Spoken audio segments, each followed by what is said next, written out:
All right, guys, how you doing? Hey, it's Melissa. So I got plenty of rest last night. I'm hoping my pimple will clear up before I have to go back into work. I don't like, not looking my best when I'm working. So anyways, couple more tips about business today. I had a great night last night. I had someone train me who used to be a manager, and he knows his stuff, which I appreciate again. Um, so just, I noticed I'm kind of back on my feet after working at a restaurant I talked about before, this fancy smancy hotel. I thought I was going to be getting the best training in the world, right? And I was telling this guy who was training me last night, it was absolutely the worst experience I ever had. And he was like, yeah, some of these top restaurants will charge an arm and a leg for food, and they think just because they have quality food that they have, they're all set. And there is so much to waitressing that people need to understand. And I find even with great training, I need to be pretty proactive myself, because you can't teach everyone everything they need to know.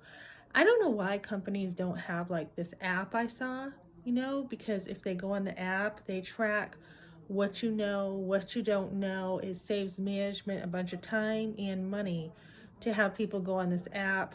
I think you could get paid for it. It's going to be more efficient. But anyways, you want to be pretty proactive. Everyone has their own style, but you need to make sure you understand some things. And even with a lot of years of experience that I have, I'm still learning a lot. And this restaurant seems to have all the tricks of the trade. I'm very impressed. I'm happy there. I like it. Um, so far, so good. I'm already ready to be on the floor after my third night of training, or two and a half, if you want to call it that. So I'm pretty much ready. I'm just starting off with a couple drinks in my head. I'm starting off with a couple appetizers, couple things that I can, tricks of the trade I can do to get me started.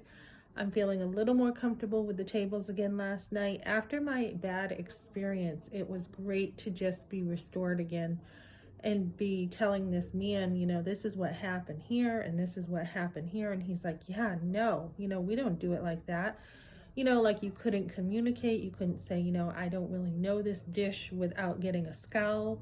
Here, it's, we're all a team. It's got a good vibe. It's like a family.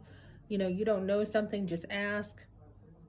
I remember working at the 99. There was like this really mean manager there. I liked the 99, but the management was awful. And she was like, you can't ask for help. You can't ask each other for help.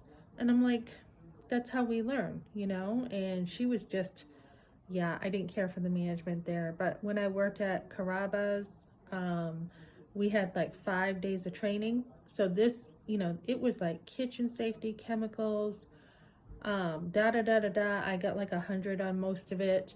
Um, I was just surprised that a really high class restaurant would not cover themselves. Why wouldn't you cover yourself with training? It's just so preventative. So I'm really liking it here. I'm picking up some of his personal tips, which have helped me, look and see what people are wearing when they sit down. Is it a nice necklace? What is it that you can connect with somebody and make them feel welcome? I also saw a lot of hospitality. I tend to be an introverted waitress. I tend to save my energy, not get distracted. But I've seen waitresses, there's such a thing as a quiet server, which the high standard restaurants tend to like that. I get that with business people because they're busy with their meetings, but a lot of people like the talk. They like the connection. So I think it just depends on who you're waiting on and your personality. So I saw another waitress really hospitable.